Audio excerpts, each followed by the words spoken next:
Okay, guys, thanks for joining. We're going to get started with just going through our roll call. All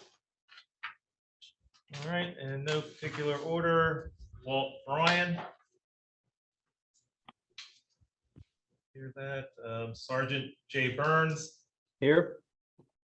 Okay, thank you. Fran. Here. Mac. Shebra. Shebra's here. Thank you. Tom Hartley's here. Scott Hoffman. Mike Cormorine. Here. Thanks. Marty could not make it. Jackie. Here. Thank you. Yvette. Yvette Morrow here. Thank you. Wendy.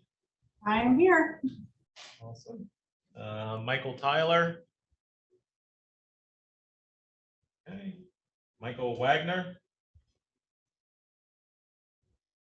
And James is right here. So we have 1, 2, 3, 4, 5, 6, 7, 8, 9, 10 members present. So you do have a quorum slot. Okay, so for everybody who is attending from the public, after we discuss a couple of meeting minutes that we have to review and approve, we'll go ahead and give everybody from the public an opportunity to address the council. So the first item for the council tonight is the minutes review from December 2nd, 2022. We had to defer this last time because of the room issue. I think there was some discussion last time about some changes, wasn't there? Yes. Yes. I sent the updated revisions out this morning. Okay, so we should be all good then. Yes. Let me bring those up. That was the review from December 7th, right? Yeah.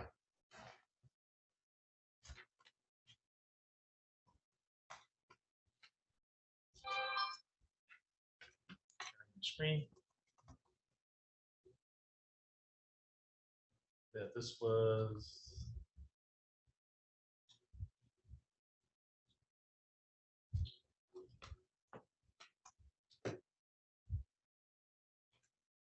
Apologize.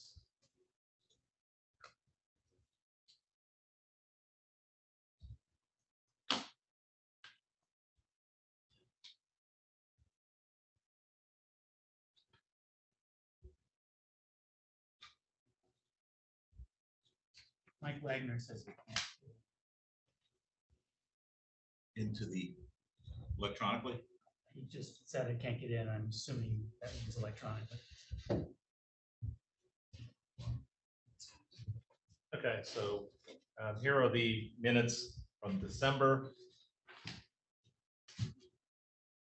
One of the issues of discussion last time was there was some information that was not presented at that meeting. However, since it was discussed at the February meeting, it should be covered under the February meeting minutes. Rather than that, I did not receive any other comments from anyone concerning any other revisions.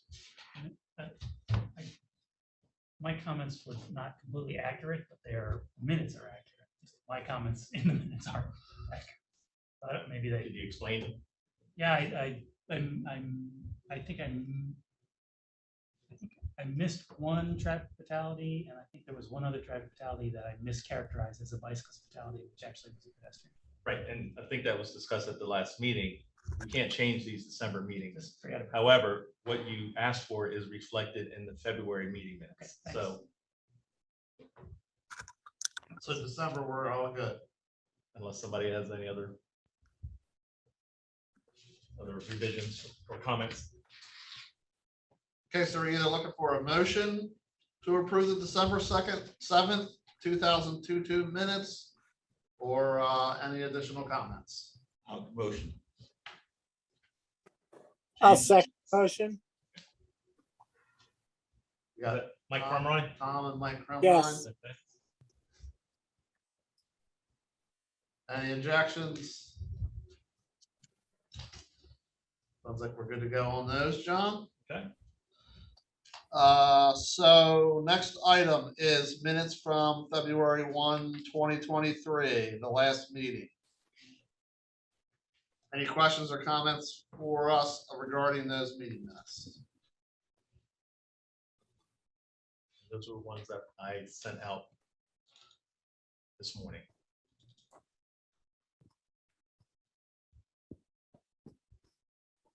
And James, to kind of go over what you asked.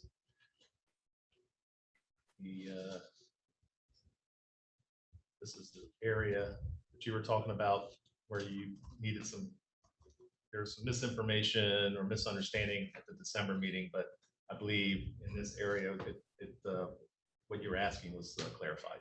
Okay.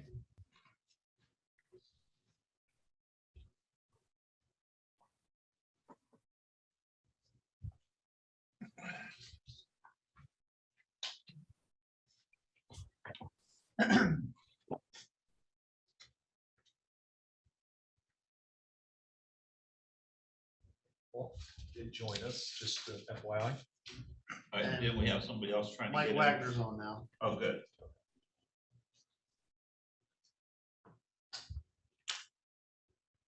Anybody have any comments on the February 7th minutes, February 2nd minutes?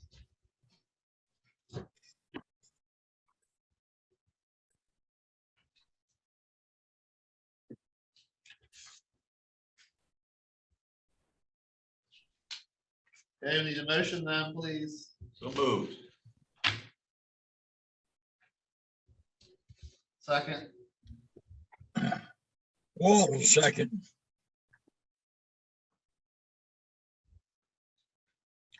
Can you hear me? Yes, Yeah, sir. we can hear you, Walt. Okay. Good afternoon. Thank you. any objections? Going once, twice, 3 times. Okay, public comment. We go down the list.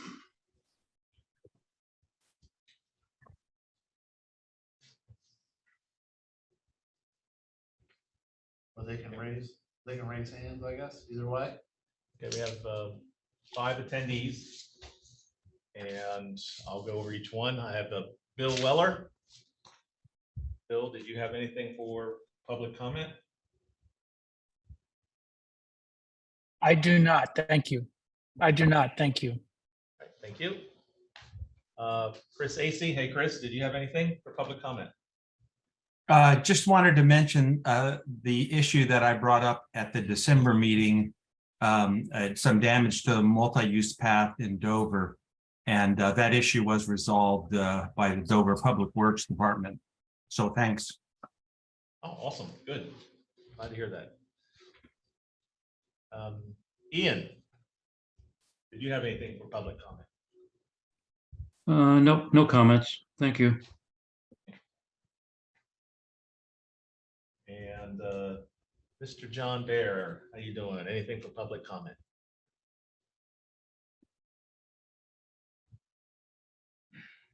That's where John generally puts up a sign. Can he hear us? It looks like he's, He's there muted. he goes. You're muted, John. Finally, I'm unmuted. Yes, I'm here. I got no comments for today. As some of you probably know, I'm just sort of keeping my powder dry for future things. Okay. Wow. We'll take that as fair warning. Yeah, it sounds like. Yeah, do that. That's a good idea. And the last is JT Fleming. JT, did you have anything for public comment? No comment. All right, thank you.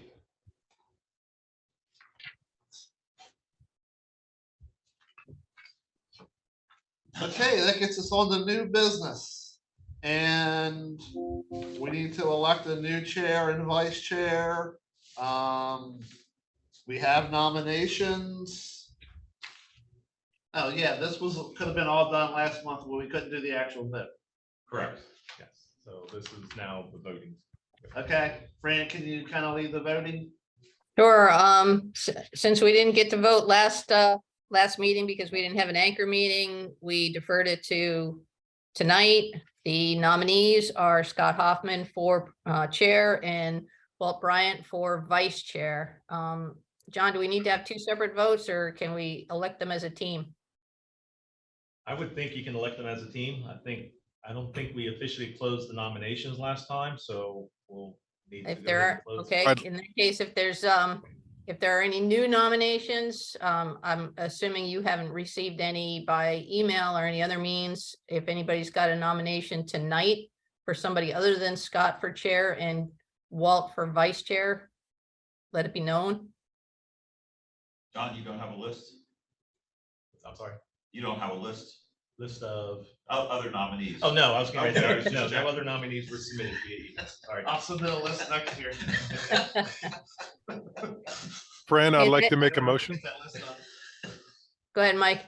I'd like to make a motion that we accept Scott Hoffman as chair and Walt Bryan as vice chair. Do we have a second?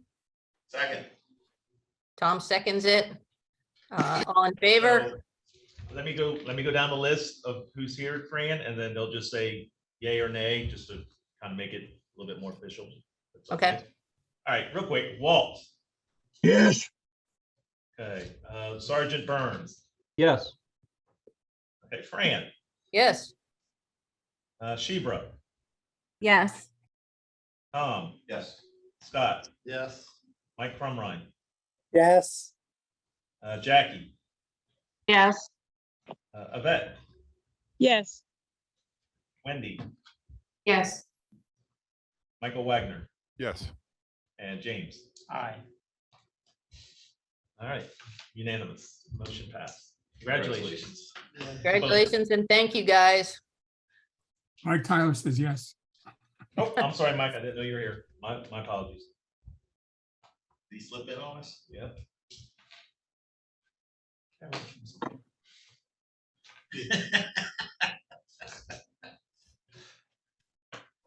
Call Dominion. I gotta call Georgia. I need 10 votes. Okay, next item on new business is a presentation by Secretary Nicole Majeski on the Netherlands Summit. Hi, everyone. Can you all hear me? Yes. Hopefully. All right. Well, thank you all for inviting me to come and share a little bit about my my tour that I got to take in the Netherlands as part of a U.S. delegation that went over there last September. So if I can, I'm going to share my screen and so I can show a few slides. Hopefully this will work.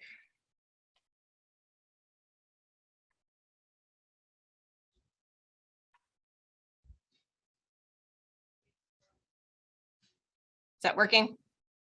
Yes. Yeah. Okay. All right.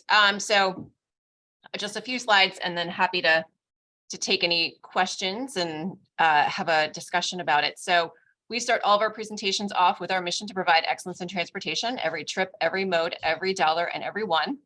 And then we also start all of our presentations off with the next slide, which is our safety slide.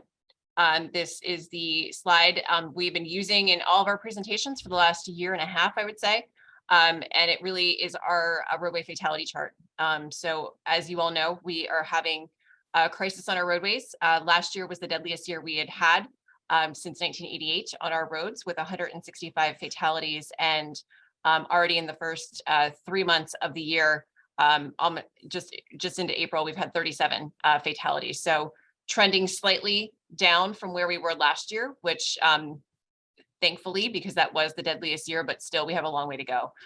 We track the fatalities by vehicle occupant, pedestrian, cyclist, motorcyclist, and then crash type.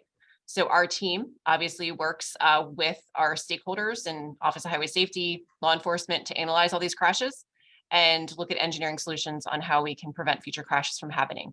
I think you all know, last week we announced with the governor and members of the General Assembly a series of legislation to strengthen some of the safety laws that we have in our books. So we'll talk a little bit about this kind of segueing into pedestrian and bicyclist safety with kind of taking what I learned from the Netherlands here. So you'll see we've already had 7 pedestrian fatalities and 2 bicyclist fatalities this year. So already 9 individuals that were not in a motorized vehicle killed on our roadways. And so shifting over into kind of talking about the Netherlands a little bit. So I know we've had representatives from the Netherlands and the Dutch cycling embassy come to Delaware, and visit us a few years ago and be part of the bike summit that was hosted. There is so much that we can learn from them, and they are so far advanced on where the rest of the United States is. We have, I think some small pockets within the United States that have really invested and kind of leaned forward into the biking and pedestrian concept, but the general population of the United States is very far from that. So I was part of a U.S. delegation to take part in the Netherlands Urban Mobility Tour last September. So I was one of 8 U.S. officials that got to go. So there were 4 elected officials from across the country, mayors and council members, and then 4 Department of Transportation officials. So you had myself, the director of DelDOT from the District of Columbia. He was there, the city of Portland, their transportation official, and Minnesota. So we got to spend 3 days in the Netherlands with the members of the embassy, as well as members of the Dutch cycling embassy as well. So we started in Utrecht, and then we're able to go we went to Houten, Hague, and Rotterdam, and then I always have trouble pronouncing the last one, but Nijmegen, spending over the course of 3 days. So it was a combination of getting to meet the officials in each of these towns, and also talking to their planners and members of the ministry and the cycling embassy to really discover how the kind of mindset has changed over in the Netherlands over time. So there really is 3 distinct mobility environments that they've created. And I will say the predominant one within the town setting is that bikes have the right of way. Then come pedestrians, then come vehicles. And there are hardly any vehicles within the town kind of centers themselves, which was, again, kind of striking to see coming from the United States, where, we are so vehicle focused. It is completely flipped. It is a completely different mindset over there.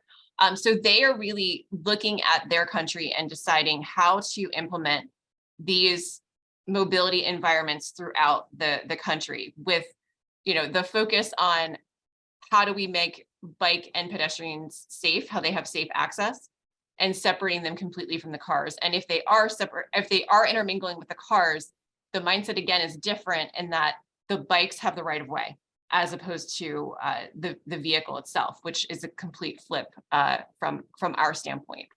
So some of the different things that we got to experience over there, and different types of, I would say, facilities that they've incorporated. They have their kind of car-free freeways that they like to call cycle freeways, where it is completely separated bike lanes that go for a very long distance, so that people are able to travel, to and from areas without interaction with. They're literally completely separate from the rest of the cars and all of that. You have the cycle streets in the residential areas. Again, they are designated that you will have some cars that are interacting on these roadways, but the cars understand that they are secondary, and that the bikes have the right of way, and that the car has to slow down and kind of follow the bike, which, again, completely different mindset. Priority for cycling exists, whether it is in this area here in the residential area, or also as they're traversing through where you do have vehicles in more of the city settings. Like when we were in Rotterdam, we were interacting with and I'll show you a photo, but we were interacting with vehicles. We were separated in some areas, but also cycling right alongside of the vehicle and interfacing with them in roundabouts and all of these things. But again, priority is for the cyclists. So they do have a new national cycling kind of vision for 2024, where 2040, where they are trying to invest even more money throughout their country on accessibility and improving cyclist, making it even more of a prominent mode of transportation. I will say between their train system, their metro system, their transit system, and their biking system, they have done a phenomenal job of connecting all of it into how it interacts. And I'll show you a map of Utrecht just to kind of give that example. But 25% of their population is commuting by bike. If they're going over 5 miles for their commute, they are most likely like half are commuting by car. But one of the things that another kind of push that they're working on right now is the increase of electric bikes, so that if they are doing that long commute of 5 miles or more, that people are using electric bikes for that distance. But their goal is to just continue to increase the number of cyclists and those that are reliant on the bike for everything. I will say, not just it is literally the mode of transportation for those that live there. Whether it is going to pick up your kids from daycare, they have the carriage attachment to the front of their bike where they're picking up their kids, or they have the storage containers in the back where they have bought their groceries. Their public safety system is using bikes as well. Their delivery system. They are also, they have a kind of Amazon kind of how they get packages, because that was our thing. It was like, how is the movement of goods and services? They have waterways that they utilize, but then also their bikes have these cargo carriers where they are biking cargo to and from different destinations. So it is, like I said, a just completely different kind of mindset of how they have prioritized cycling over there. In Utrecht, this is kind of, you see the center of Utrecht really, and then you see the kind of spokes of a wheel that go out. So what, like I mentioned before, their connection of transit and freight and train, how they have kind of combined all that. So the train station in the center of Utrecht, which will take you to all of these destinations that kind of go out, that you can take it from Amsterdam to, all the other locations throughout surrounding areas. So the outer skirt is where you would see kind of some vehicles because you're kind of out in a more rural area, but each center is connected through transit in some capacity, whether it is through rail or it is through their metro system or through bus. And then this is their train station, which is just, it is absolutely phenomenal. There are no cars that are in the center of town. You can park, you can drive your car to a certain point, but that is it. So as you would imagine, Union Station or, the Biden Station or whatever it might be, you see people driving their cars or getting dropped off. There are 0 cars that are in that area. All you see is bikes. And to the point that their parking garage is a bike parking garage. It's the largest in the world. That is underground where they have safe access. This is inside of it, where they have expanded where thousands of bikes are parked there every single day because people are commuting. If you're working in a different city, you ride your bike there and get on the train and you get to your destination. And then also they have an extremely popular rideshare, not rideshare, but rideshare with like the bikes that you can get at every location and you can drop them off at any location as well. So it's very easy and convenient for an individual who doesn't even have a bike to obtain a bike and be able to cycle. But I think this picture is pretty fascinating of what Utrecht used to look like and what it looks like today. So it has taken, decades for them to get to this point, but it really was a mindset and a mind shift that they made as a country to move in this direction. So you'll see the top photos are what existed.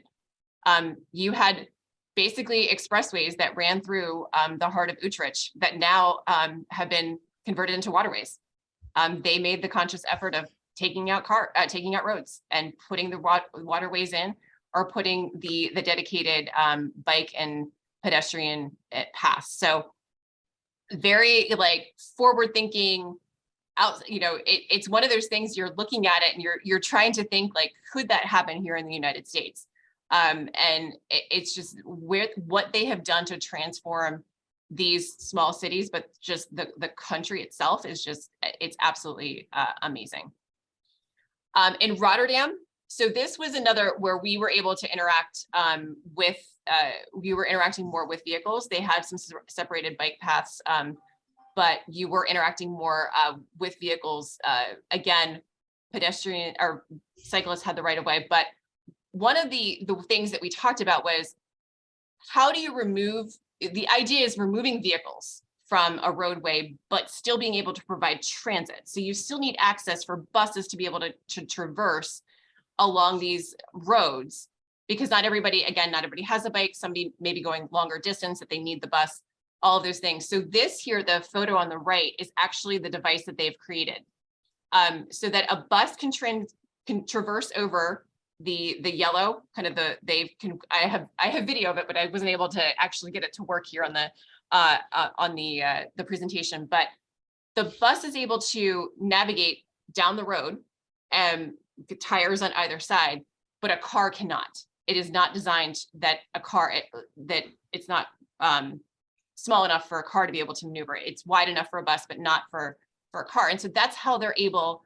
to kind of incorporate still having transit access from a bus standpoint with the biking, but also kind of eliminating the vehicle. And this also is all emergency responders, fire trucks, ambulance can maneuver this as well, because that's always a big thing, is like if you're blocking off a road and not having that access, how do you do that? And they've come up with a way to do it, and it's just it's absolutely kind of amazing to see. And again, that kind of like outside the box thinking of how they do it. And then the last one I wanted to show you was Naheiman, which again, this is one of the examples of the roundabout, where all of their roundabouts are designed, if they have vehicles, that they have the pedestrian and they have the cyclist component to it. And as you are entering that roundabout, the cyclist has the right of way, which I will freely admit, I am a low stress bike rider completely. So for me, and I also, the other fun fact is that no one wears bike helmets in the Netherlands. I think I was the only person in the entire country that actually wore a helmet. I had to bring my own helmet with me because they said that we wouldn't be able to actually find them over there. It was very difficult. But as you are approaching this, they're saying to you, they're like, do not stop. Like that car is going to stop for you. And in my mind, I am like, that car is going to hit me because that is like not what we are accustomed to. But they're like, no, that car, you do not stop. And sure enough, like that is how, and again, it goes to that kind of driver mindset too, in the Netherlands, that you understand that like, you do not have the right of way. There is a hierarchy and you are at the bottom of it if you're in a vehicle. The bridge shot there is of their famous cyber highway, if you will. The bridge, I'm going to say it wrong. It's Disnelbinder. It's one of their famous bridges, but it connects to their cycling highway, and you can bike completely over it. On the other side of that fence is their the train that transverses through, and this is actually how you get up from the bike, which was just fascinating. It is literally a conveyor belt that is on the side of the steps where you set your bike on and you walk your bike up the steps. So again, they have really kind of thought outside the box as far as using different engineering methods, different, I'll call it technology of how you're able to still, provide a transit service, an emergency response service, but keep it bike friendly and pedestrian friendly and keeping everybody safe. One of the other, I don't have a good photo of it, but they've even created separate in Houghton. They've created separate roundabouts for pedestrians. It's actually the roundabout for the cars is elevated. And then the roundabout for the cyclists, actually you go underneath and there is a tunnel, and it is a roundabout on how the cyclists are able to traverse through there. So it was an amazing experience, I have to say. The people of the Netherlands could not be nicer, and want to be engaging with the United States on bringing this kind of thought process and design over here. So as I mentioned, you know, we've had members of the delegation come to Delaware. We're looking to do that again, and we at DelDOT are actually looking to see if we can. It was great for me to go and to experience it and all those things, but I think there's a benefit to being able to send some of our engineers and our planners over there so that they can experience it and bring some of these concepts back here and how we can incorporate them into our plans and future projects. So with that, I'm happy to take any questions. Nicole, this is Mike Tyler. Hi, Mike. Did you go to Amsterdam? I did. We flew into Amsterdam and then took the train from there. And then we were able to, we did spend about, you know, half a day there on our way flying back. Yeah, because they have pedestrian walkways and bikeways, and you don't want to walk on that bikeway because they get very upset. And because a couple of times we were walking and they, you know, they're bringing their bells or yelling at us. Yes. So it was very obvious. And at the train station, I've never seen so many bikes in all my life at the train station, the parking lot, the bike parking. It's amazing. It is amazing. As I showed that underground bike parking lot was full. And then there's also hundreds of bikes that are just lined up outside because it is full. So it is absolutely amazing. But yes, even as a pedestrian, you kind of have your head on a swivel because again, like if you're crossing one of the bike paths, like you better be making sure that there's no bikes coming because they have the right of way over you. So we talked to some of the locals. One big problem is there's a lot of bike theft. Yes, they talked a lot about that. They said people have multiple bikes. They have like the good bike that they keep in their kind of apartment, their house. And then they have their not so great bike that they use to kind of go around a little bit. Right. And what they are trying to do is to make the e-bikes more accessible for folks because they really do want to make a push for that commuter that's going the longer distance to have them as an option, but they are very expensive. And I also learned that those in the Netherlands are also very tall. So someone who is 5'6", it's very hard to find a bike that you can fit on. I needed like the child-sized bikes to be able to ride them. Thank you. Well, Nicole, you just go with your husband biking. You'll get used to biking. Nicole, this is Tom Hartley. Did you think about, it sounds like you've had a couple months now. Did you think about how we could get on a path to sort of implement some of their philosophy? Yeah, so I think, you know, it's a different mindset here, right? Because we've kind of used biking, like the trail investments that we've been making is more like recreational, if you will. And I made I kind of said, you know, even I used this example when I was there. The fact that we kind of put our bikes on our cars to drive to a trail to be able to bike on. Like I live in Middletown. And so my family and we like put our bikes in the car to drive to the Castle Trail to be able to use that. So finding a way to actually be able to connect communities to the facilities that we've already built is something that we've got to do. And I think we can make a difference there. I think also just the roundabout design that they have over there is something that I would love to see more of here. And you know, Mark Lutz is one of our avid bikers now. And, you know, being able to incorporate kind of a safe access around a roundabout is key, but then having those connections for folks also. I also learned over there that the Netherlands, their stance on sharrows is kind of a joke. They were like, that's something that you all created in the United States to say that you have bike lanes, but you really don't have bike lanes. They're like, even your whole image is the bike, the bicyclist in the middle of the road being driven over by the car. They're like, they were making fun of us over there for that. So I've been on the Delaware Bicycle Council for 10 years. I think that adds up to about 7,000 minutes of Delaware Bicycle Council meetings over 10 years. And this was my favorite 25 minutes out of 7,000 minutes.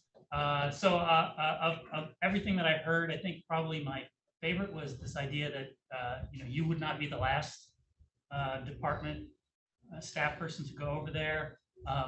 The reality is all that infrastructure you showed, like, if you're an American engineer, and if we went to an American engineer, if you went to somebody who worked for you and said, can you build this? The answer would be no. I don't know. That's never been done. I've never done that in Delaware before. So there's a huge, I'll call it a technology transfer challenge here. So we literally need to somehow get that. It's not so much planning. I mean, maybe there's some of that, but it's really engineering expertise that they have and that we need. And so just, sending some department staff over there to get really excited about this stuff, to see it the way you saw it, and then to literally bring back some of that technology here. That's a really optimistic vision for the future. Yeah. Well, and I think we also have the resources of the embassy here in DC. So the ministry embassy that is housed in DC, we're part of that group. And that's who, I was with over there. And I think as I mentioned, like, they're willing to come here even just to have, and unfortunately, I can't do it.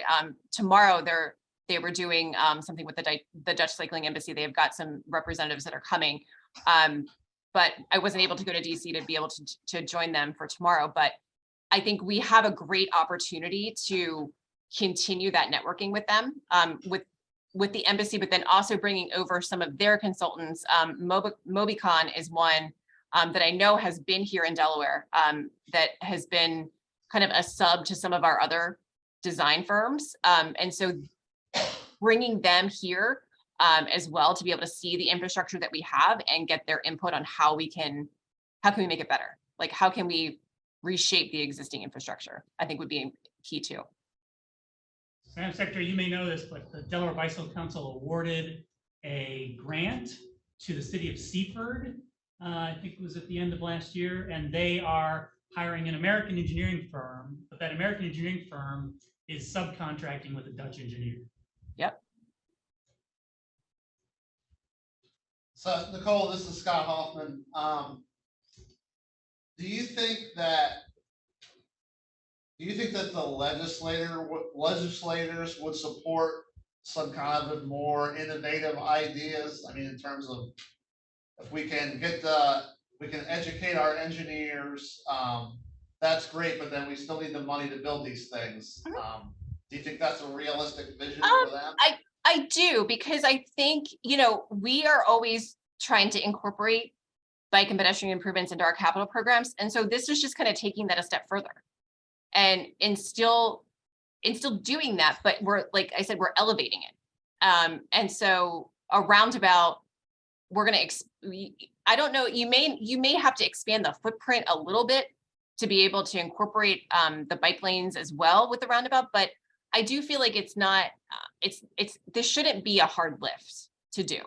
And again, I think if we do that, if we move to that, we do have to have kind of that education with the motorist as well.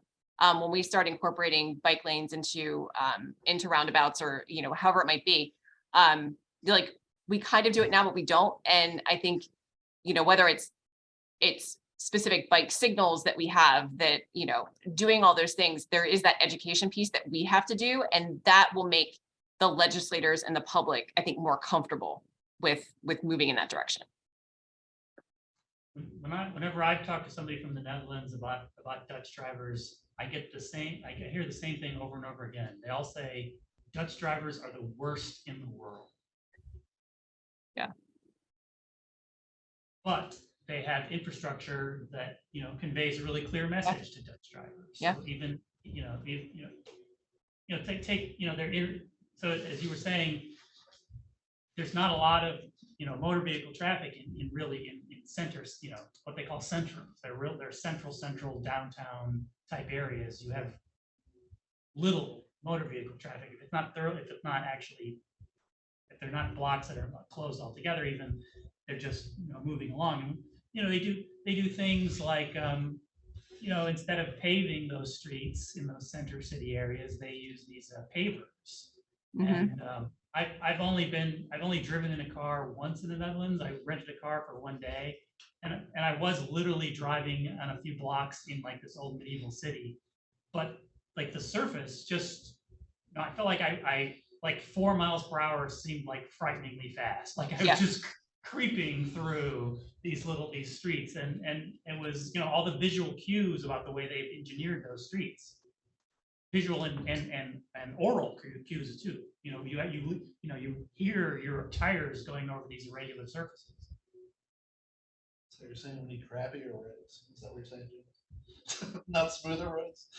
So smooth, yeah. So wider, smoother, faster.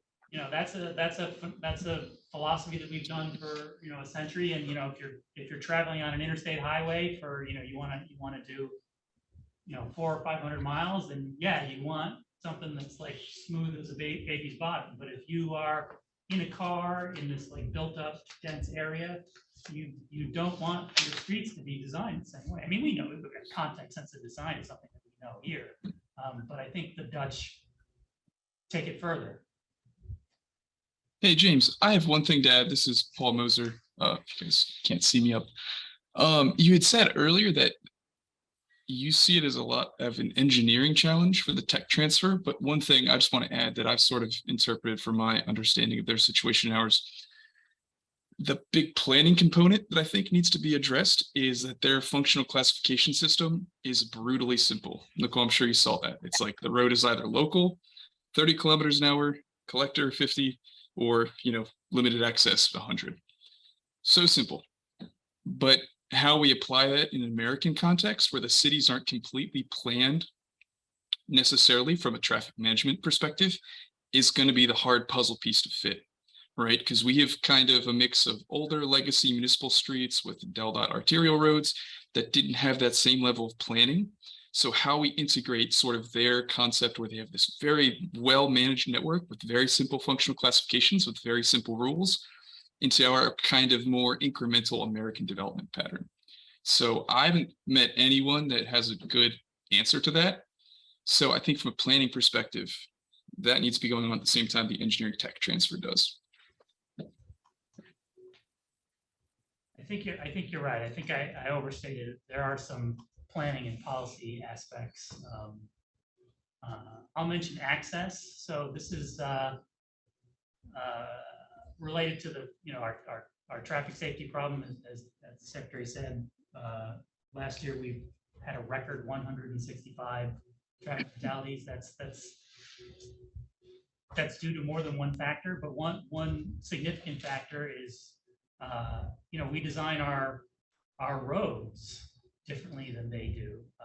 You know, when Kirkwood Highway, Pulaski Highway, Concord Pike, DuPont Highway, Coastal Highway, when all those roads were built initially, you know, they were, I think, you know, in the first year or 2 or 3 or 5, you weren't seeing a whole lot of crashes, but over time they became developed, right? And so now you have, you know, 12, 2 dozen, 3 dozen, 4 dozen, 5 dozen, 6 dozen driveways in a single mile of road. And every time you add, you know, there's a new development comes in and a new driveway comes in, that's a 2 to 4% increase in the per mile crash rate.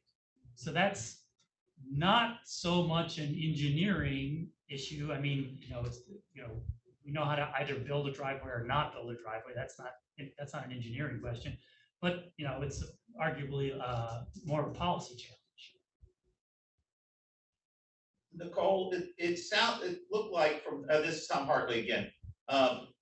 It looked like from the slides that you showed us that the slide that I'm just guessing was vintage 60s or 70s that had the before picture that had the freeway and the after picture that had the canal. It seemed like in the 60s and 70s mode that they were pretty much in the same boat that we are now. Were you able to get a sense of how they got out of that mode? Because somehow they seem to be in the same boat that we are now. I mean, it took time, but that was the vision that the country that they had, that they really did a shift of being more environmentally conscious, health conscious, from an accessibility standpoint, because not everybody can own cars. They really wanted that to be a complete shift. And so it took them a while to get there, because obviously people had to buy into it, but it was also, I think they had a vision of, if we are to remove these streets and make them, these waterways or these accessibilities, it is going to improve the quality of life for those that are living here. And that ultimately our towns are going to prosper more, because people are going to want to be here.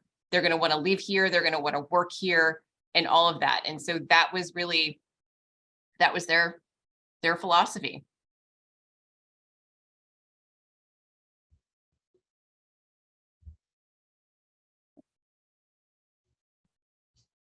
Can I make a motion that the whole bike council goes there next year? Sure. Okay. Field trip. It's on your company dime. Nicole said it was okay. James says we're 4 Oh. Well, I will just say, I'm happy to continue to, as we move forward with the networking and the meeting with those that are, from the embassy and from the Dutch Cycling Embassy, to continue to keep the Bike Council updated and work with you all and have you be part of this kind of overall path forward. Well, we have a perfect example right here in Sussex County, the congestive Route 1 between, I'm going to say, the overpass at the Nassau Fire Station down to the other side of Dewey Beach. If in the next 2 or 3 years we can simplify, and I don't see any progress being made at all. We've been talked about it, studied it and all that, but the point is, ain't nothing happened in 10 years. But there's a good example.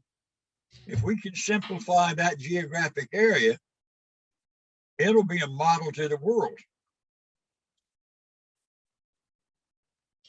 So I wanted to make one last comment, and I'm hoping John can share something. So I've actually been to the Netherlands 4 times, and what I think I've seen is that there are a whole series of incredibly interesting things that they do in urban areas, but then there are also some really interesting things they do in completely rural areas. And I've given a presentation here to Delaware Bicycle Council about that.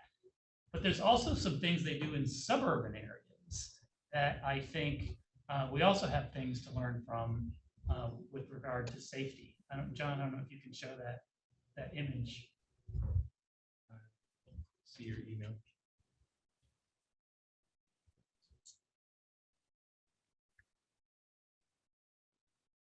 Found it.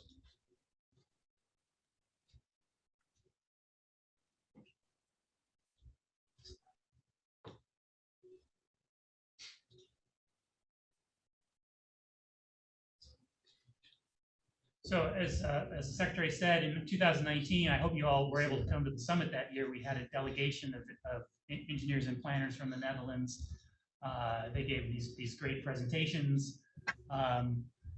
And they've sort of, we've stayed, like Delaware, we've stayed in touch with them a little bit over the years. And one of the things, can you blow that image up a little? Is this, because this, we have this, a lot, it's not our only traffic safety problem. Roadway departures are a big problem as well. But we have, especially with pedestrian fatalities, that's primarily a suburban, problem that we see on our commercial highways, Kirkwood Highway, Pulaski Highway, Coastal Highway, DuPont Highway. And, over the years, we've said, how do you solve this? And sent them pictures of Pulaski Highway or Kirkwood Highway. And their answer was, like, our roads don't look like our roads look like what you see up here on the screen. You can't make that any bigger. So they really are, they have a fundamentally different approach to act. You can't, it's maybe hard to see on the screen, but all in behind there's the road, and then to the left, there's a pathway in red, and then there's a bunch of shrubbery, and then a parking lot. And then that's all behind that is, all the stores that we would have on, Kirkwood Highway or Concord Pike. But they don't let those stores have direct access onto, 55-mile-per-hour highways. You have to drive an extra 35 seconds down to the signal, and then, make a right and a right, and then get back into the thing. They have, we've dug ourselves an enormous hole here over the last 50 years on access, but and sometimes it seems like just an impossible problem to solve, but it is a significant part of our traffic safety problem here in Delaware, and it's particularly acute for pedestrian fatalities. That we don't, Wilmington, Newark, Dover, you'll have a couple of pedestrian fatalities each year, but the vast majority of our pedestrian fatalities are taking place on these suburban highways. They come out of these stores, walk out a driveway, and do a mid-block crossing and get hit. Well, James, one of the interesting things with this picture, like, we have that much room in our areas, but the problem is we make our parking lots so big. All the land use regulations usually require huge amounts of parking that a lot of the time don't. So my strong opinion here is that this is even if literally the secretary and Pam and everybody made this their top priority for the rest of their careers at DelDOT, I don't think the department on its own has the tools to solve this problem on its own. You absolutely need a partnership, a traffic safety partnership between the department and the county land use authorities. You can't solve this particular traffic safety problem without getting those, traditionally the counties are hands off, right? I sat in a meeting between DelDOT Chief Traffic Engineer and the Director of the Newcastle County Department of Land Use, and he said, "Why am I in a meeting about traffic safety? This has nothing to do with me." There's an education issue there, but we need those folks. We need them to put their oar in the water to help us solve this problem in partnership with the department. Sorry, that's mostly more about pedestrian safety. This is the Delaware Bicycle Council, so I apologize for the off topic. Last time, James. But coastal, like if on Coastal Highway we were doing access like that, Coastal Highway would not be the most deadly state road for bicyclists, because we would have built, the department would have built something like that, in 2004, right? But you can't do that on Coastal Highway now, because between Lewis and Robert there are 150 driveways, and that would be 150 opportunities for car-bike conflicts, because you have completely uncontrolled access on Coastal Highway, like all those other suburban.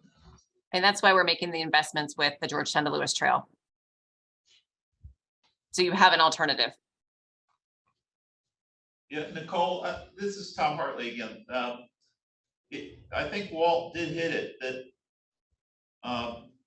where we could see a big difference. I spent a good bit of time down in Lewis, and a couple times I ventured out from Lewis down to the stores on Route 1, and literally I could get there in half the time on my bicycle that I could by car. Yep.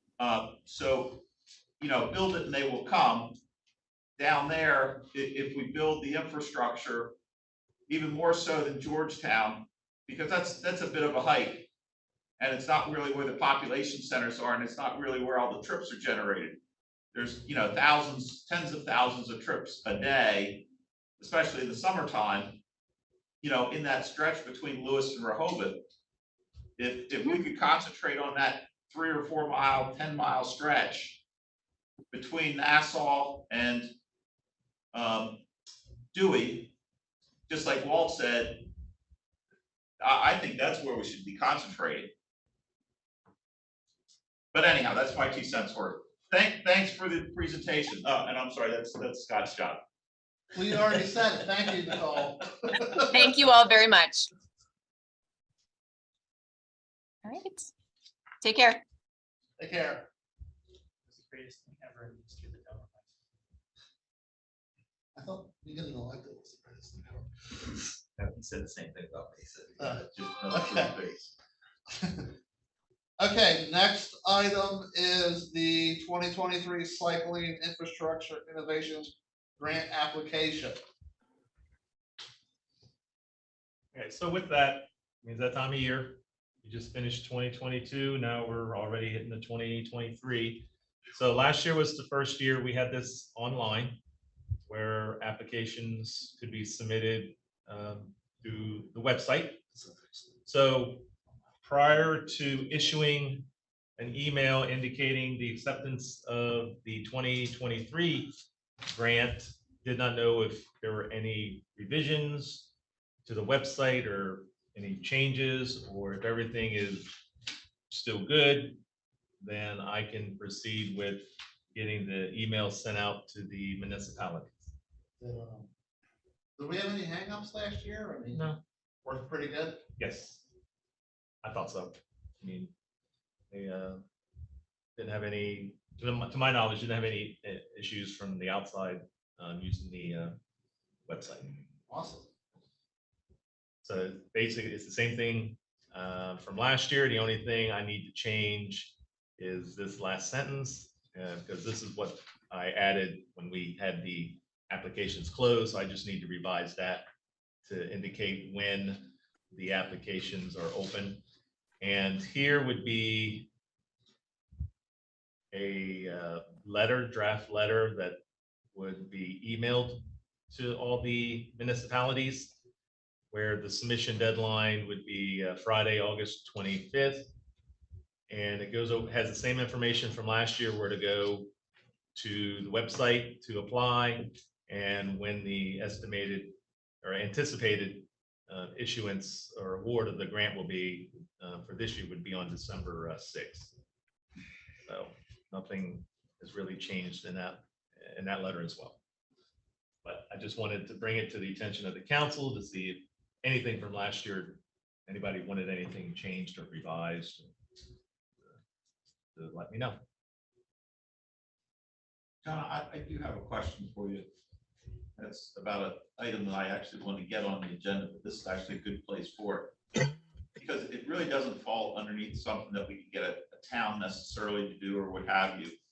But like it or not, people are going to ride from Wilmington to the beach down heavily traveled like Route 13 and Route 1, and most of them survive. There's a couple bottlenecks. One's at Frederica, where the bridge really has about a 3-foot shoulder between the travel lane and the hard barrier of the bridge. And we got a nice little bypass going through Frederica that gets you around it. Needs a little bit of work because there's a couple places where it doesn't have a shoulder going through Frederica. How do we try to get something like that? Which, like it or not, there's going to be people that see the map and they're going to say, shortest way Dover to Rehoboth is Route 1. How do we take and improve? Not necessarily that we want to tell everybody that this is our bike path, and it's not, you know, it's not Lewis to Georgetown bike trail. It's high stress, but this is a place where they're kind of led into a trap. Is there any mechanism that we can get this into the innovation grant? I know I can't call the highway department and say, come fix this. It's a pothole that needs to be filled. It's too much for that. We need signage. We need to get a little bit of shoulder in Frederica, so you're not forcing them onto a secondary road with a little bit of traffic where there's no shoulder. How can something like that be addressed? It seems like it's between our innovation grant and fixing a pothole. Would this be like a new project? Are you trying to? It could be, yeah. I mean, then you would have to work through the Kent, but assume you'd have to work through the Dover Kent MPO, get a project like that on their list. I knew there was a Dover area, but do they actually even handle? I didn't even know there was an MPO that handled Frederica. Sullivan County. No. We had a presentation on that last time. Okay. You were there. Okay. But And you they had were- a new you think baby. they handled that? You had a new grandbaby being born, so you may have That's- set down. That could have been that too. I don't know if they've ever done any bicycle thing, but we could ask. Like, Yeah. would they fall into the classification of somebody who can submit? Yes. This Yes. grant is submitted or set up, it's only through the municipalities and the 3 county offices. I don't know. I like the yes answer. Well, Can we change it? I don't know. John? Yep, I hear you. Okay, yeah, I mean, I'm not sure about the submission of with the grant stuff, but if it's any kind of project can be submitted through the MPO or the county to be considered as part of the CTP. If, yeah. It's like we have a hand up too. Yes. Okay. Yeah, I just had a question about the innovation grant. I guess I never asked before, but if we make the decision in December, how long does the grantee have to actually spend the funds? Well, the way we have it set up now is the applicant, whoever is awarded the grant, they will control the funds. So they are the project manager. So we would just fill out a letter agreement between DelDOT and the applicant, and we would transfer the funds to the applicant, and they become the project manager. And once they have those funds, it's really up to them and their timeline on how they spend the funds. A few years ago, there was a time limit because it was a DelDOT administered agreement. So they had until the end of that fiscal year to use the funds, but we've changed it a couple years ago to where now it's a sponsored administered agreement. And it's other than we just now transfer the funds to them, and then they are the project managers, and it's to their Okay. discretion. Okay. So you According to don't their timeline to get that done. Yes. Okay, so you don't have to wait for like invoices to then pay them. We ask, For the funds, correct. but once you Yep. transfer the funds, then it's out of DelDOT's hands. Right. So- Now, we, in the agreement, we do ask for an update 12 months after the execution of the agreement, just to give the council and DelDOT an update. Okay, Does that involve like at least a statement that like we spent the funds with this firm? Yes. Yep. Yep. Correct. Actually, we will be spending the money with this firm, right? Because they really haven't expended all the money. They've written POs, but they necessarily haven't dispersed the money to the. Well, that was kind of my question. Yeah. Is there at any point where they are expected to communicate back after they've spent all the funds, that they've spent all the funds? When they have completed that assignment, so if they did a feasibility study and it's finalized, they would then come back to the council and make a presentation. Since the council did award the funds, they'll make a presentation on that project they were awarded. Is that actually a requirement that we have it in there? We're giving you the money. You need to let us know how you've done. Good. Excellent. Well, does anybody, so this is the same application that we've been using for a while, second year of the web version of it. John says it worked pretty well. Does anybody have any objections to us using, like, we need a motion to allow John to move forward with this thing? Unless somebody wants to revise this application. Did we manage to turn the corner with this last, early on, we kept getting not really the applications that we wanted, and it felt like maybe we hadn't accurately explained the kind of thing we wanted. Did we tweak that and make that better? Kind of fix that problem? I'm not sure. Like we were getting, applications for bike racks and The brochures. kiosks. I'm sorry. Yes, I mean, the application is more detailed on what you're looking for. Okay. Yes.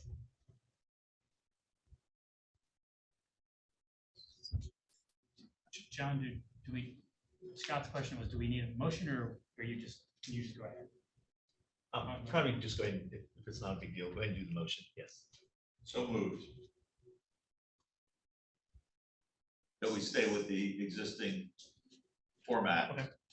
So you're first. Second. Any objections? Okay, And then I will be sending out the request by the end of the month. John, is there anything that we can do that? I know that the Kent MPO can, now I know that they can make it something that they put into planning as a request. Can they submit for this? Is there any motion or anything that we can do to allow the MPO? I don't see any reason why we should disallow them to be able to submit for the grant. I mean, originally it was for just municipalities, then the council changed it to add the counties. So, Well, that's because we never intended to disallow them. I think the intention was that any of these entities, whether it was a state entity, a county entity, a town, anyone any municipal agency that we could give them seed money to basically get a project started that had merit. I mean, I don't know enough about the MPO. I think they have their own funding, but I'm not an expert on that. So, But I mean, is there any reason why we should disallow them? MPO? Yes. really not, I don't think that's my call. I think I've always thought that it made sense to allow the counties, but I don't. I mean, the MPO has significant amounts of its own kind of planning funding. Well, then they probably won't go after it, but I don't see any reason to disallow them if they have an application. And we can always, in the process, we can decide that they're not the most meritorious applicant.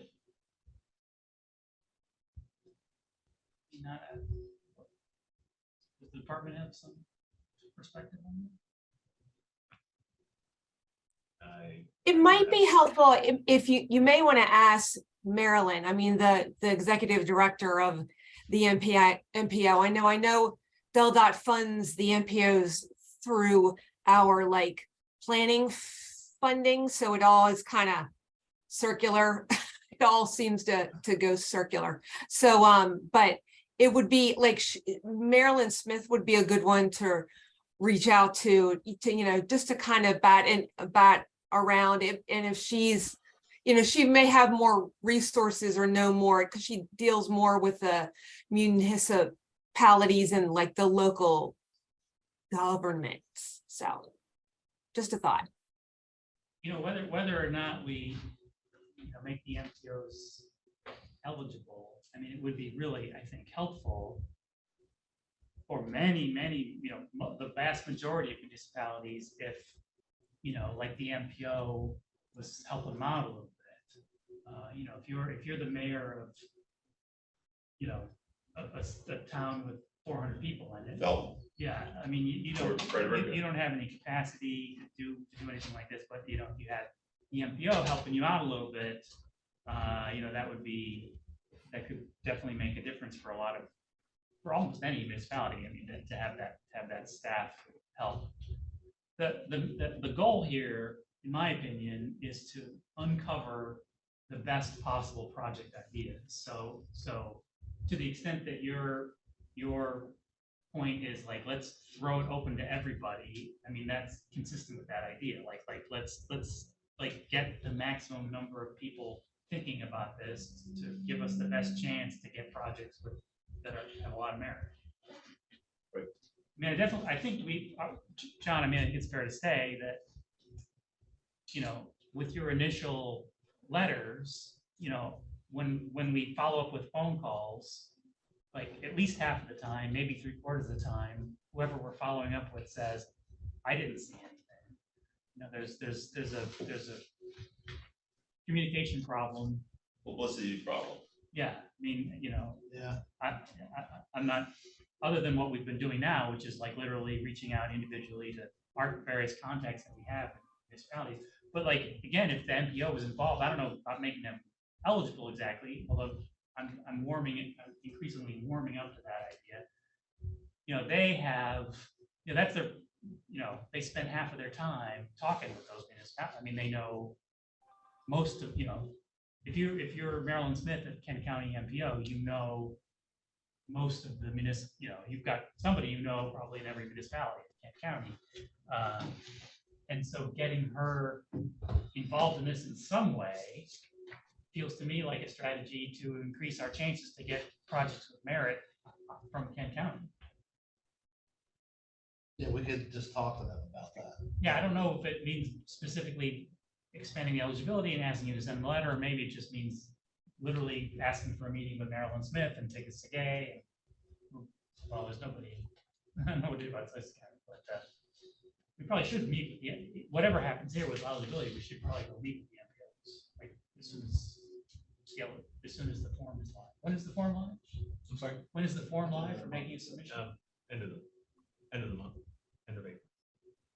Like I said, I think I'd like to make a motion that we allow the MPOs to submit. They don't have to submit. I don't even know if they will submit, but. So I'm going to second that based on the argument that there are a whole bunch of municipalities that have a severe capacity constraint here, and allowing the MPO to do the submission would potentially address those capacity issues. So in other words, the MPO could submit the form for a project in a municipality sort of on behalf of that municipality. So I was gonna suggest that we use the MPO, you know, we leverage the MPO's relationships and partnerships with the different municipalities and have them share the application with the different municipalities. We saw from the Kent County one that they have a robust web presence and social media presence. So we want to share it with them. And then, yes, they will partner with the different towns and cities that they work with within their counties. I don't know how it works in Newcastle, if there's a county one or if there's a separate one for Wilmington, but I would think we would want to use the MPOs to kind of spread the opportunity and partner with, you know, a town or city or whoever that might want to submit a project or application for a project. I mean, beyond them getting involved and helping to uncover good projects, I mean, John, I think you do a really good job to keep the you know, the amount of work that the awardee has to do. You know, I think if you don't make them jump through a lot of hoops and fill out a lot of forms. I mean, it's like, you know, they get the money and they have to maybe come back and communicate. But there really are municipalities in like dozens of municipalities here that even that really, really low level that you're asking, that we are asking folks to do, to get an award and to hire a firm and to, you know, communicate back and forth and, you know, deal with that paperwork. Like there are a whole bunch of municipalities that even that low level that we're asking is actually like a pretty big challenge. They just don't even have the capacity to do even the very, very minimal amount that we need them to do just to use this money and hire a firm. So again, I'll repeat. I now am going to second Tom's motion, because I think for those dozens of really, really low capacity municipalities, it would be really useful for the MPO just to handle that. So we need a clarification here. I think what Tom's motion was that the MPO could be a grant recipient. Right. Is that right? Yes. And that's what you're seconding? Yes. Okay. For all the reasons I just said. I don't even think we've gotten through the first part of what this agenda I topic was. think you're going to get some questions if it's not explicit in the application, whether like who can apply. So I just, as long as we're prepared to, you know, John, if you're prepared for questions, when an MPO says, well, can I apply, or does it have to go through a municipality? If it's not We did clearly, have a- Okay, so We did have a first and second on the application. We're good on that. We didn't get to the next item yet. Because Mr. Hartley hijacked the thing a little bit. So, and yeah, I don't know if that needed, what Tom wants to do, should have been an actual agenda item to discuss, because I thought for the items that you need to have voted on, it needed to be on the agenda. So I don't think you could just throw out an agenda item saying you want to vote on this without it being on the public notice. but what we could do, to Shaver's point, is communicate through the MPO about the grant application, send it to them, and I guess we could take that up at the next meeting. The thing is not due to the 25th. You want to do that? Sure. Okay. So we're tabling his motion until the next meeting. Does that work? Yep. But keeping with the discussion that Sheber brought up and that James talked about a little bit, we're still gonna try to do some additional reach outs with the MPO, send them the application, say, hey, talk to your people about this, your contacts, and hopefully build some better communication about the availability of the grant. Okay, so then the next item is, we need a working group, just like we need every year. And this year it was me, James, Tom, Wagner, Mike Crumrine, I think. Were you on that, Mike? I have Mike Wagner, James Wilson, Scott Hoffman, Mike Frumrine, and Walt Ryan. Okay, that's who we had this year. Yep, I'll volunteer to do it again. I really like doing it. And we need some more volunteers, please. Hey, this is And Ryan. I'm sorry, I'll do it again this year. Ryan. and this is Shaver here. I'll do it again, Walt. I have 3. I think Sheber said she'd like that. Okay. I couldn't hear. It was Sheber. Yes. Fran can do it again. Not going across country this year? Nope, not this year. 2 epics in 1 year was a little much. I have 5 right now. I have Scott, Mike Frumrine, Walt Ryan, Shebra, Paul, and Frank Kodak. That's good. That's enough. Okay, do we have to actually vote on that, or can we just volunteer for that? No, it has to go through. Okay, so we need a motion for the 2023 Cycling Infrastructure Innovation Working Group. I make a motion that those 5 people, What's that? I'll make a motion that we accept those 5 people for the working group. Mike Wagner first. Second. Any objections? James, that means you and I aren't on it this year. James can still help. Gotta let other people step up. I will be surprised if we don't hear from James. Okay, next item is an update and I guess a possible action on the 2022 Cycling Innovation Grant. We heard from Milton since the last meeting, and they have decided that they're not going to be able to move forward with the grant program. John talked to another possible applicant. I talked to the 3rd applicant, which was Newcastle County, and they seemed to be in favor, but they were going to do some checking because all that was left was 10,000. Right. They needed 15. So they requested 15. So they needed to still go back and determine if they could come up with that extra $5,000. But I have not heard back from them yet.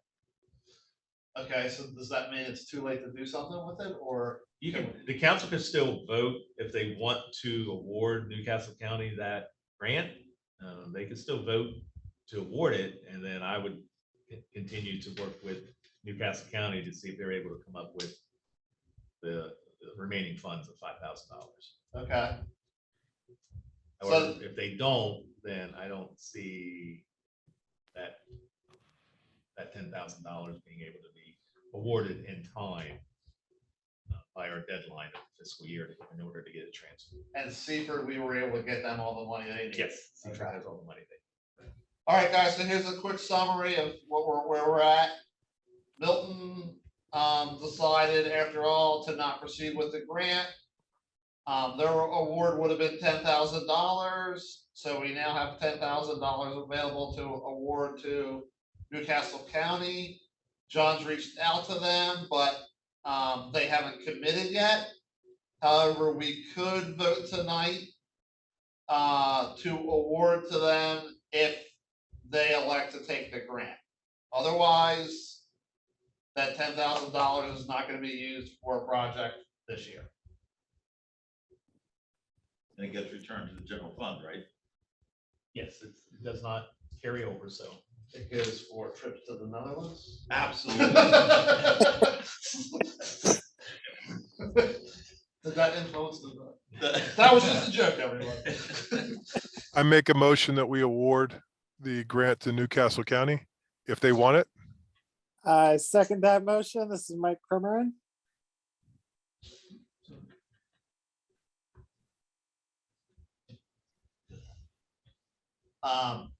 You want to go around or? I just asked for objection. Okay, any objections? I have a question, just quickly. Since we felt that this was at least third place worthy application, do we think, and we tend to roll over we roll over the applications for a second year. I can't honestly remember what the application was for, but what are the possibilities that it would be a high ranking application, since we're so late in the cycle, a high ranking application in the next cycle? I mean, just a guess. I mean, I know you can't say for sure because we don't have 23's applications, but. The other thing is, can we take a $5,000 out of the 23 fund and put it back into the 22 fund to give it to them? And we capture the $10,000, not have that go back to the general fund. And What are you saying now? they'd like $15,000. Gotcha. Scarily, I followed him. We have 10,000 to give them out of the 22. Can we steal 5 out of the 23 fund Next year's fiscal year. and just transfer it to them? Yeah, I don't know how it And works in we tell them- DelDOT. we You tell them can't- that Once the fiscal year is ended, you can't just carry over the funds unless DelDOT works differently. No, I'm not saying we carry over the funds. We tell them that we're gonna give them the $10,000 now, and we'll give them $5,000 In our next fiscal year. in our next fiscal year, After July 1. if it makes a difference to them. And they might say we have the $5,000 anyhow. Got John, it. is that I changed? don't think we should be in the business. I like the idea. I'm a solutions guy, but with state funding, every year starts a new process. And if we're already tapping into the 5,000, we're saying that we're going to have, John, what's the budget for this grant? 30. 30. So then we're going to start next year with 25, and we may get some, but we're already promising a group 5 of that 30. I think we wait and see. We wait and see what they say and not kind of trying to get in the next fiscal year. Yeah, I agree with that. We're going to get ourselves into problems if we start doing that. But I appreciate the thought of being solutions based. I mean, I like the idea. With state funds, I just don't think it's going to work that way. So the council Yeah, I has think- 8 state agency officials. I think you ought to listen to them. You got 8 state agency officials telling us the same thing. Oh, well, it was only an idea. An appreciated idea from a person who owns a part of the business. Right. Okay, so, first and second, there was no objection, so you're gonna get in touch with the guy.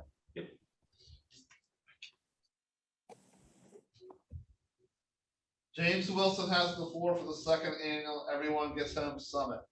John, could you bring up the summit page?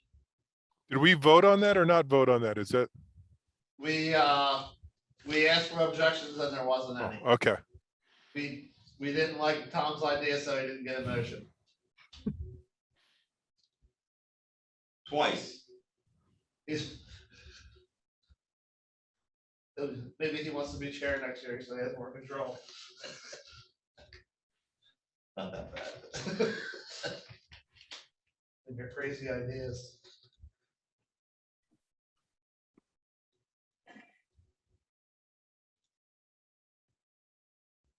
How's that? Okay, I was actually saying the summit page. That's fine. So I just really Want me just, to get on the website? You can go ahead and talk and I'll go ahead and so this is the second annual Everyone Gets Home Summit next month. As you heard from the secretary, last year Delaware had tied its all-time record of traffic fatalities. My takeaway from that is that we shouldn't be kind of, thinking in terms of making, small nibbling changes on what we're doing. We should really think about making substantial changes to the way we approach traffic safety in Delaware. Not only with, in addition to being 165 people being killed, car crashes are the #2 cause of death of children. I mean, in other places, we think about the death of a child as sort of like the most possible catastrophic thing you can imagine.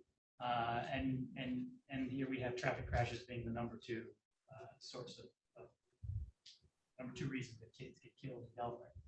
So as I said, this is the second Everyone Gets Home Summit. It's what in other contexts would be called a Vision Zero Summit or a Towards Zero Death Summit. We decided that those were, especially Vision Zero is not a phrase that is immediately understandable to folks. So instead, it's the Everyone Gets Home Summit. Of course, that echoes the DelDOT's mission. So DelDOT's mission is every trip, every dollar. John, help me. John Fiore, help me out here. DelDOT mission. Every mode. Every trip, every mode, every dollar, every one. Every trip, every dollar, every mode, every trip, every mode, every dollar, every one. So the Everyone Gets Home Summit is almost a direct call out to the department's mission. It really is, we should not really be satisfied with anything other than zero fatalities. But even if you think that's ridiculous, that kind of goal is ridiculous.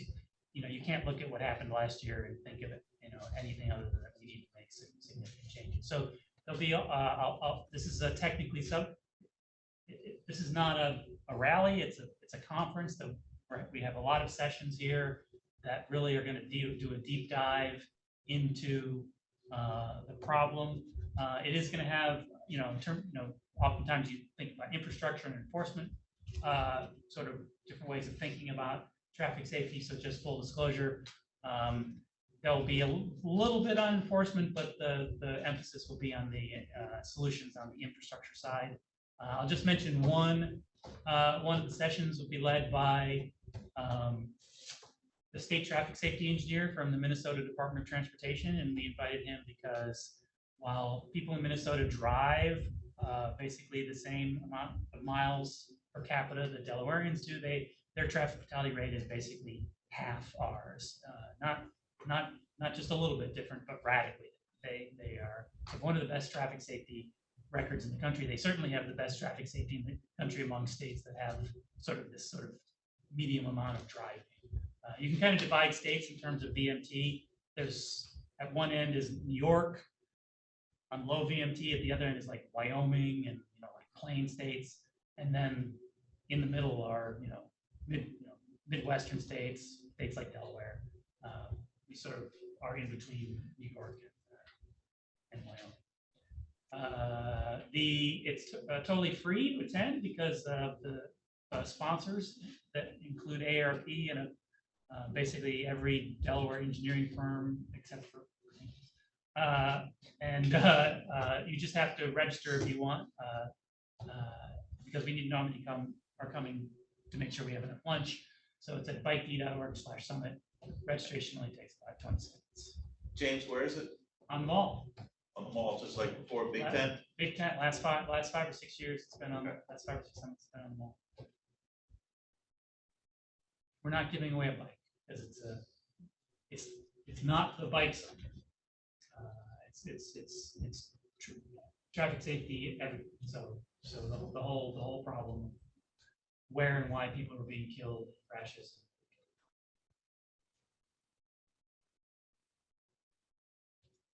How many people, can I take a quick poll? If you've heard the word strode before, can you like put your little hand on the screen or raise your hand visually? Paul, anybody else besides Paul heard the word strode before? Oh, Jackie and Steinbach. Yeah, so it's a word. We're gonna be introducing that concept. That's part of what the summit is about, so that after the summit, everybody knows what a strode is. It's a really great example of where before you. It's hard to see a thing when you don't have a word for it, but then once you have a word for it, all of a sudden you see it more clearly because you have a word. That's all I got, John. Thanks for the time. Okay, John, old business, 2 items, the update, which you do every time, every meeting, and the just an update for everybody on the Gills Neck, Georgetown Lewis Trail intersection, at what you guys were able to do. Right. So last couple meetings, there's been discussion at the connection of the Georgetown, the Lewis Trail and Gills Neck Road concerning site distance issues. So these were some before pictures that shows what those concerns are about the site distance for both cyclists on the trail entering Gills Neck and cyclists on Gills Neck Road wanting to enter the Georgetown Lewis Trail. So these are some before pictures that were taken. Since the February meeting, DelDOT went out and trimmed the hedges back. And so this is the after picture. So we trimmed this hedge that was within the state railroad right of way back and installed this bollard to hopefully get cyclists to slow down before entering the roadway. And so these are some of the after pictures once the crews were out there and did their work. So we believe that the site distance has been improved at this connection. And also there's this sign here, the green bike route sign, and just behind that is a stop sign. Those signs are going to be relocated to also help improve site distance. The stop sign is, let me go back here, is actually going, this stop sign here is actually going to be relocated to the right side of the trail. And then this sign that has the byway on the back and the bike route sign on the other side is actually going to be relocated about another 70 feet north. So again, we're thinking that will also enhance the site distance out there. So based on that, these are improvements or the enhancements that have been installed at this time. We are going to monitor this connection for a minimum of 6 months to see if there's any issues, any reported issues out here, and then we'll analyze or evaluate any concerns that are sent in and determine if any additional enhancements or improvements are needed. So John, those are the after pictures. Can we see the before pictures again?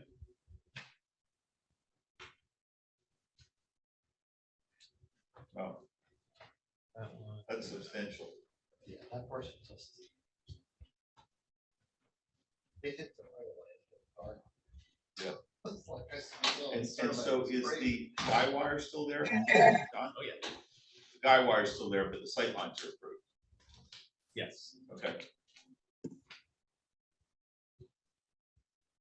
Yes. Okay. Thanks, then. Any questions about that? I'm sorry. Any questions about this connection? Hey, John, I just want to say I appreciate everything that DelDOT came here. You know, we're just a bike council. We don't represent them, but you guys took care of, you made a situation that wasn't real good. You made it better. So we Well, I appreciate mean, that.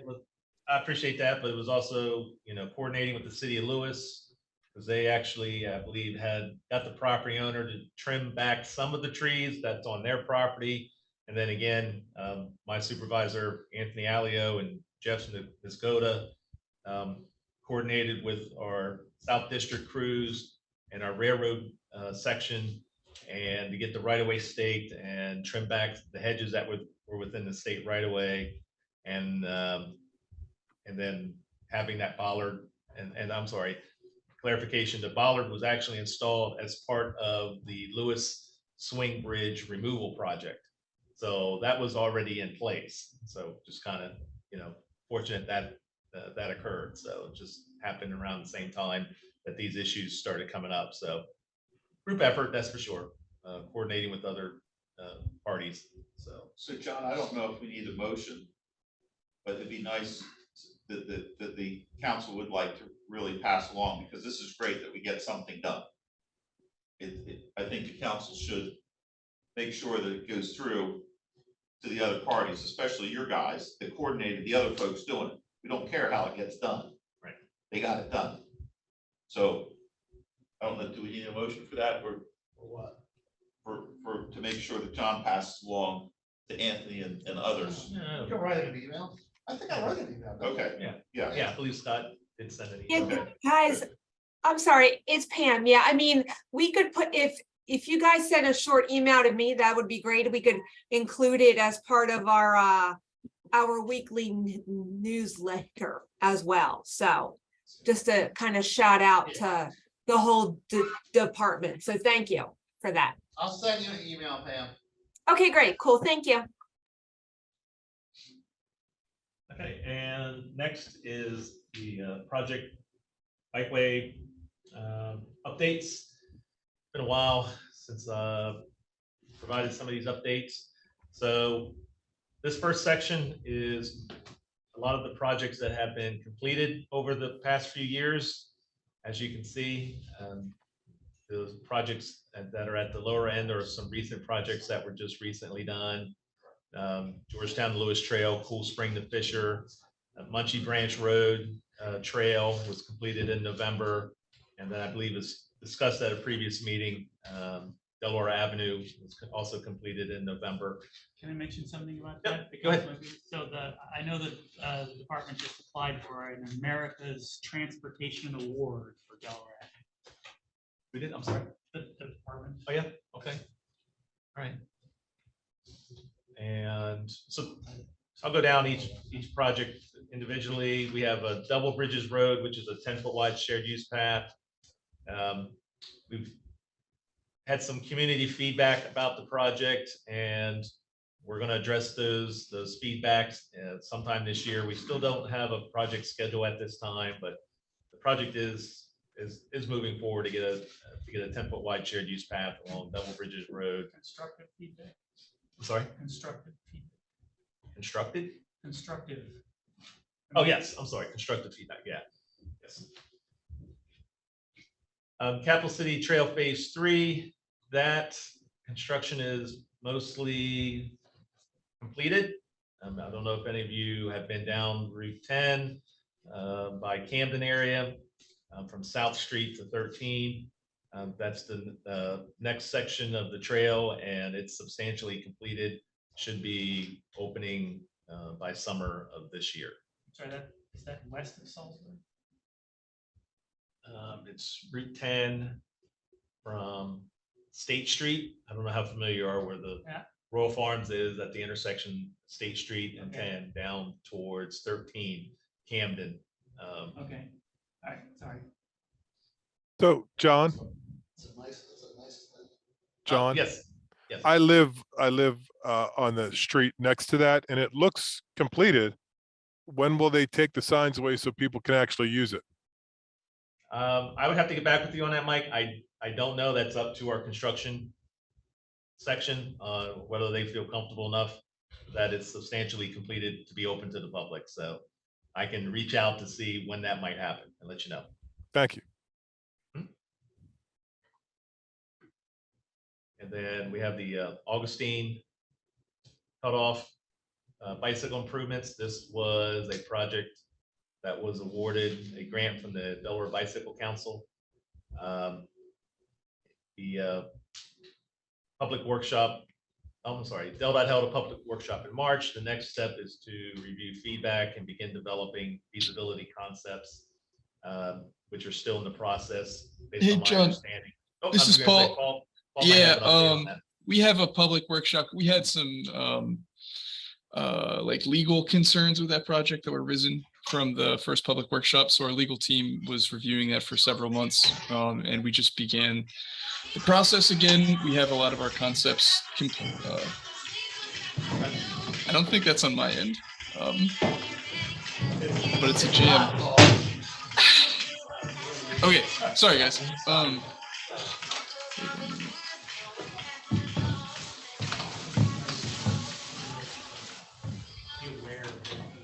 That was funny. All right.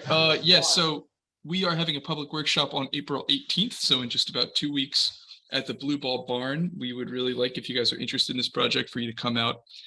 You can look up Augustine Cutoff Bicycle and Pedestrian Study on DelDOT projects, or if you email me directly, I can send you some information. So we'd love to see you there in person. I haven't had a public workshop in person in a while, and also a virtual option. So if you are interested, please be in touch. It should be interesting. Oh, it'd be good if there was an image here to help capture people's imaginations on this project. Just so everyone knows, that's the third time James has asked me that, and I have told him that there will not be an image.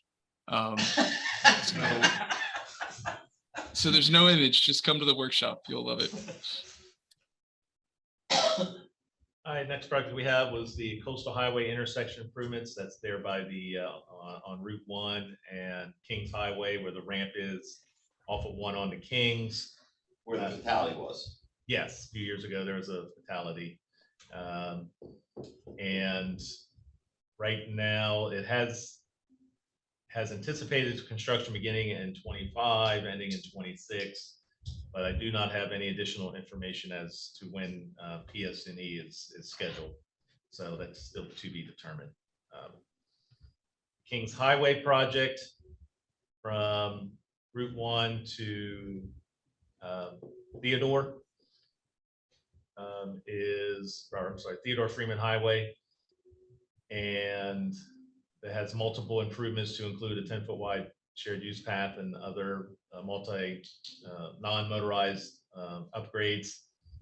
And right now, the project schedule is still to be determined. So I'll keep that updated as much as I can.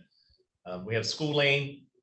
That was also a recipient of a bicycle grant, and it proposes about a 2,100 foot trail from Frenchtown Pike to School Lane within the city of Newcastle, and it will act as a connector to the Jack Martell Trail. Preliminary plans were submitted back in September of 22, and we are currently addressing those comments. And if everything still goes as planned, we look at PS&E,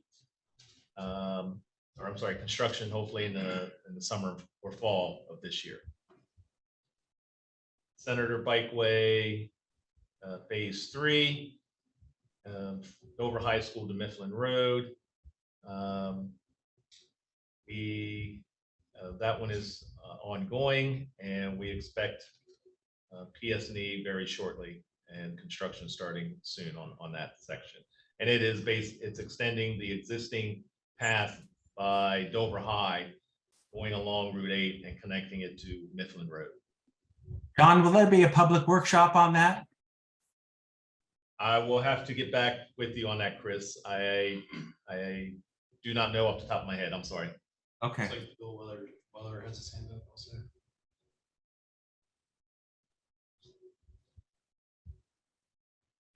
Hey, John, it's Wendy. Does that go the whole way to Dover High or just to the Hawk Signal? I think the trail ends by the Hawk signal at Dover High. Okay. Yeah. But not their main entrance at the signal. It's the Hawk Signal. Yes, correct. I'm sorry. Yeah, that's where it ends. Yes. This is where it comes out from behind the houses. Yes, Yeah, just east of that. yeah, because it is goofy how it just, it's like, why build half a bike trail? Let's see. Then some of these projects. What's that? And then here is the Georgetown and Lewis Trail, Fisher Road to Airport Road. This is currently in design. And as you know, the department applied for a raise grant for construction funding. So waiting to hear back from that. But this project is still moving forward. Hopefully it'll be constructed or beginning of construction sometime this year. So. And then we have the West Street Path Extension in Dover. It's the design of a shared use pathway along West Street and New Burton Road to improve safety and mobility. Design is underway, and we are looking to have a public meeting here in May. But right now we don't have any time frame or project schedule for this one yet. So, John, going back one, on the Georgetown Trail, it didn't sound, the two things that you said to me sounded inconsistent. One, you said it was in planning. It's in design. Or in design. Sorry, that next step beyond planning. But you said that they might start construction this year. But it depends if we get, depends Well, on, if you assuming get it funding, depends yeah. on the raise grant funding. So that's my assumption. But there's a possibility that if you got funding, that they would actually be doing something towards construction this year. I'm not promising that. Not I'm saying promising, I'm anticipating, or yeah. it could happen. That's good. Okay, I don't want you to try to say I'm. No, Okay. I would have thought. Wait. I'm sorry. It's Pam. Can you ask that question one more time? Just so I can hear the answer.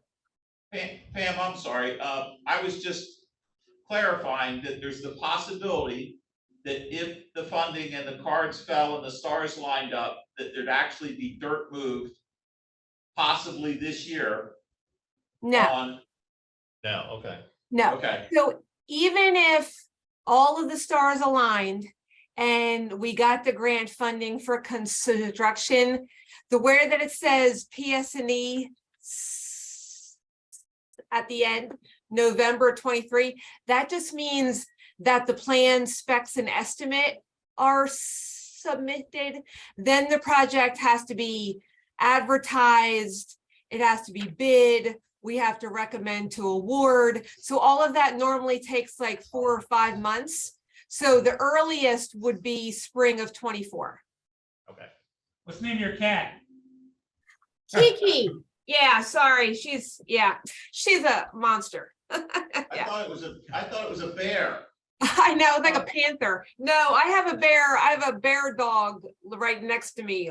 Yeah, they're like everywhere. John, can you go back to that West Street again, please? Sorry, I started a trend.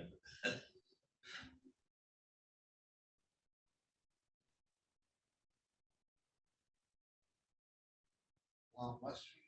Oh, okay. Okay, it goes from basically the transit station to New Burton Road. Okay, and is it gonna connect to all the way up to North Street then? It's going south to Yeah. New Burton. That, It goes to Northview Terrace. yeah. That's the limits currently. It's going to the Dover Street Park. And then Dover Kent MPO submitted a project for the bike ped pool that is New Burton Road all the way to Camden. That they might be searching for capital to put that in the capital program. Thanks, Paul. You know when the race grants are awarded? Summer? What I was asking is it connecting to the existing trail there on the north end of West Street? Yes. Okay. Yeah, basically extending it down.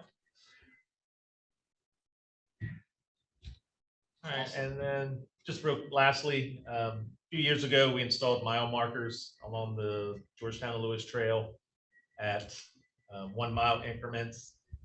We had additional comments from the public that although they're great, they would like to see half-mile markers installed, or mile markers installed at half-mile increments. So we're working on that, and hopefully have those installed by this summer.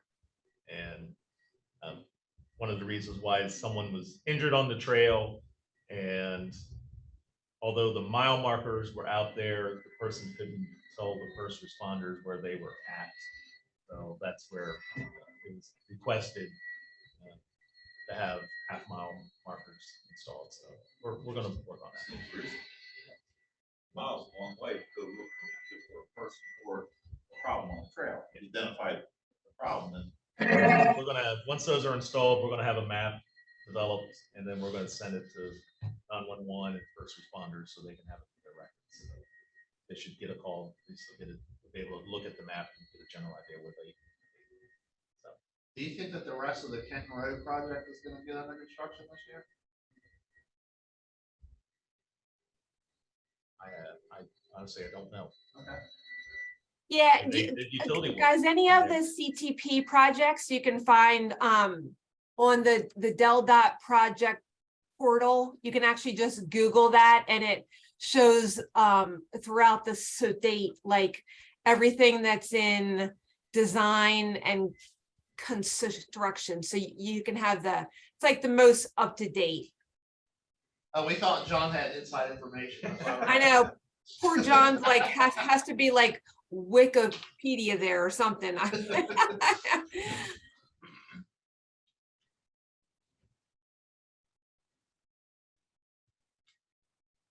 That concludes our agenda. There's a lot. Bill's still got his hand up. I don't know. Oh, Bill, we left Bill out, man. Yeah, thank you. Back on, John, back on the project for Kings Highway intersection with Coastal Highway. That construction, you said, if I heard it right, 2024, 2025? That's the latest information I have, based on the website. Okay. At one time, I thought that project was being fast-tracked because of the fatality that occurred there. 2024, 2025 is not consistent with my recollection of, the construction I thought was actually going to be occurring no later than this year. I may have a bad memory, but. No, I believe at one point it was, yeah. but. I'm sorry, Bill, did you say, did you ask about the Kings Highway? I'm trying to do like 7 things at once. Did you ask about the Kings Highway one? Kings Highway intersection with Coastal Highway, Route 1. Yeah, so I believe that what was the one in, Wendy may know it more for her section, but I believe that got like an independent review of the like bike ped gateway-ish kind of thing. That's the same one, right, Wendy? The one that we're talking to the village center. I think there's 2, and maybe John, you can help. Oh, okay. There's the full Kings Highway project, but isn't there a separate intersection project just at Route 1? Yeah, the fork off of Route 1 and then the next intersection up. Yeah, you had Kings Highway, the from Dartmouth to Freeman Highway. Yeah, that's the And big then one. You That's had the just other one. project that was from along Kings Highway from SR1 basically to Dartmouth, but the main focus of that project at SR1 and Kings was the ramp, in which they were realigning that intersection to really get rid of the ramp and make it a T intersection to force motorists to slow down and make a right turn instead of having the free flow ramp off of Route 1 onto Kings. So I was totally wrong, sorry. Trying to get those roads down there. It's difficult. Anyway, But how yeah, do Bill, I, I recall that a couple years ago. I'll reach out to the project engineer on that one and see what the latest is on that. okay, I'd appreciate that, because it's a project that's dear to the Sussex cyclist heart, because Jay was one of our members, longtime, early members, as a matter of fact, so we're very interested in seeing that corrected, improved, not corrected, improved. That was my request or question. Thank you. Okay.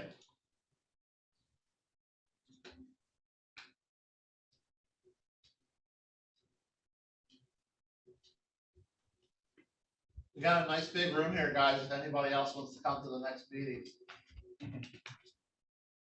Scott, you were gonna bring pizza, right? You said you were a bringing pizza, because you need more support for your motions. That was the thing. In the old days, that was the thing. I make a motion to adjourn. I'll second that. that. Oh, sorry. I got Tom Harley. There's no objections. There's no objections. That's it. Thank you. Guys, have a good 2 months. Ride a bike. You're right, Tom, ride a bike. See y'all. Have a good night.